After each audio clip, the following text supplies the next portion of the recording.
Hammaga salom. Mana 2026-yil ham kirib keldi. Odatdagidek, yil boshida amaldagi qonunchilikda bir qator o'zgarishlar ro'y beradi. Shu sababli Tangauz 2026-yil 1-yanvardan kuchga kirgan qonunchilikdagi iqtisodiyot va biznesga oid o'zgarishlarni o'rgandi. Videoni boshlashimizdan oldin bizga like bosishni va obuna bo'lishni unutmang.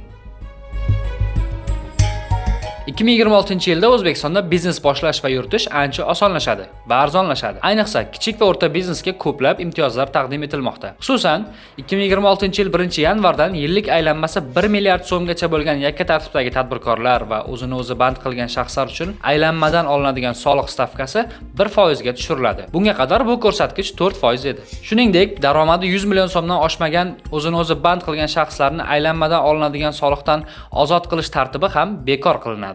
Bundan tashqari, yakka tartibdagi tadbirkorlar 2026-yildan yuridik shaxslar bilan teng ravishda firma nomidan foydalanish huquqiga ega bo'ladilar. 1-yanvardan boshlab tadbirkorlar yangi biznesni ro'yxatdan o'tkazishda bir vaqtning o'zida 6 ta xizmatdan foydalanishlari mumkin bo'ladi. Bundan tashqari, litsenziyalar va biznesning boshqa hujjatlaridagi birlamchi ma'lumotlarni o'zgartirish jarayoni soddalashtirilmoqda. Bunda korxonaning firma nomi, manzili, tashkiliy huquqiy shakli, ta'sischining ismi, familiyasi yoki otasining ismi o'zgarsa, hujjatlarga bepul va avtomatik ravishda tuzatishlar kiritiladi. 1-yanvardan bog' tashkil etish uchun bir qancha imtiyozlar berilmoqda. Xususan, Baxmal tumanida intensiv bog' tashkil etish uchun 7 yil muddatga 3 yil imtiyozli davr bilan 14% lik kredit ajratiladi. Bundan tashqari, meva turiga qarab, shpalerlar uchun 20 ming so'mdan 70 ming so'mgacha subsidiya beriladi. Prezident 2026-yilga kelib, Baxmalda bog'dorchilik bo'yicha tajriba maktabi tashkil etilib, ushbu imtiyozlar butun respublika bo'ylab joriy etilishini ta'kidladi. Shuningdek, 2026-yildan yerni ijaraga olgan dehqon unga nima ekishni o'zi mustaqil ravishda hal qiladi. Bundan tashqari, auksionda takroriy savdoga qo'yilgan yerlarning boshlang'ich narxi 10% gacha pasaytiriladi.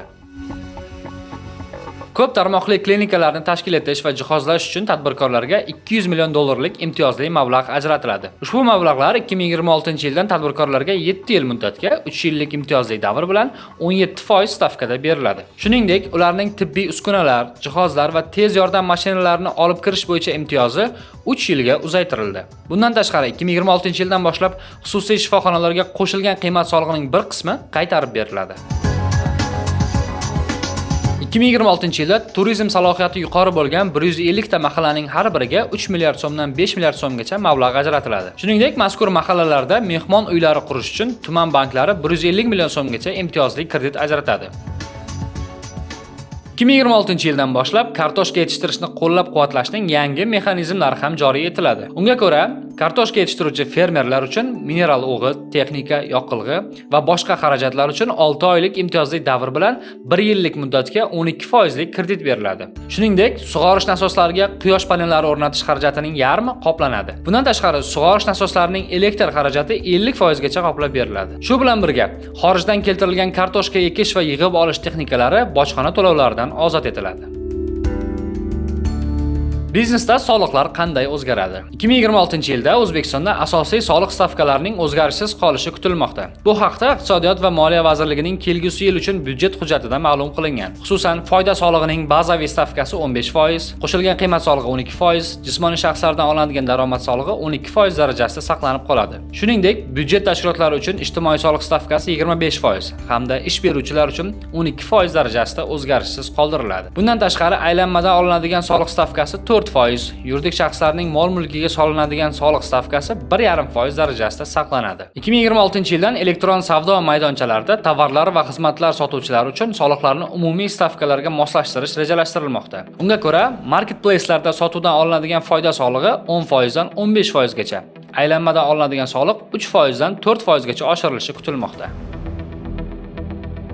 2026-yilda biznesda asosiy soliq stavkalari o'zgarishsiz qolishi bilan birga ularga qo'shimcha imtiyozlar berilmoqda. Unga ko'ra, 2026-yil 1-yanvardan boshlab homiladorlik va tug'ish nafaqasi xususiy sektorda ham davlat tomonidan to'lanadi.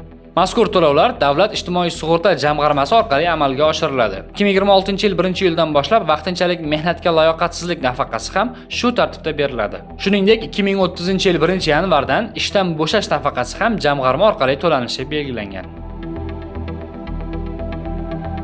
2026-yil 1-yanvardan Hamroh tadbirkor ayollarni qo'llab-quvvatlash dasturi ishga tushadi. Dasturga ko'ra, tadbirkor ayollarning loyihalariga 24% gacha bo'lgan stavkada 13 milliard so'mgacha kredit beriladi. Ushbu kredit ayollar ulushi 50% va undan yuqori bo'lgan ta'sischilar tarkibiga ega yoki ayol rahbar tomonidan boshqarilayotgan loyihalarga beriladi. Bundan tashqari, imtiyozli kreditni olish uchun loyiha kamida 10 ta yangi ish o'rni yaratishi talab etiladi. Mazkur kreditning 70% gacha bo'lgan qismiga biznesni kafolatlash kompaniyasi kafillik beradi.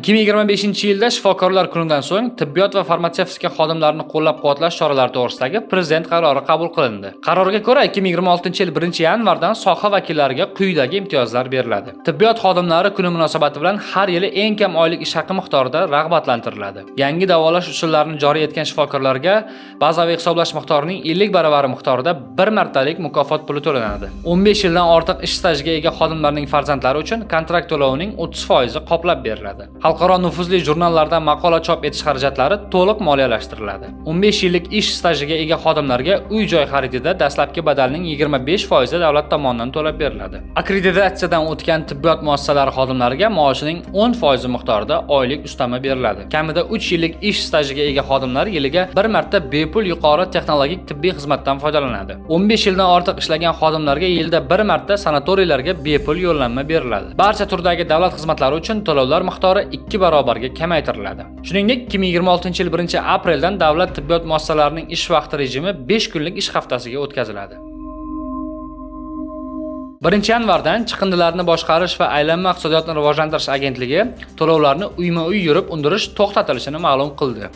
Yangi yilda to'lovlar faqat onlayn tarzda amalga oshiriladi. Shuningdek, 2026-yil 1-yanvardan Vazirlar Mahkamasining qarori bilan sug'urta polisi narxlari oshiriladi. Unga ko'ra, haydovchilar soni cheklangan polislarning narxlari quyidagicha belgilanadi. Toshkent shahri va Toshkent viloyati uchun yengil avtomobil 192 ming so'm, yuk avtomobili 336 ming so'm. Boshqa hududlar uchun esa yengil avtomobil 160 ming so'm, yuk avtomobillari uchun 280 ming so'm. Xorijdan kirib kelayotgan transportlar uchun yengil avtomobil bo'lsa 320 ming so'm, yuk avtomobili bo'lsa 560 ming so'm. Cheklanmagan polis sotib olish uchun mazkur narxlar 2 barobar to'lanishi kerak bo'ladi. Hozircha bizda shular.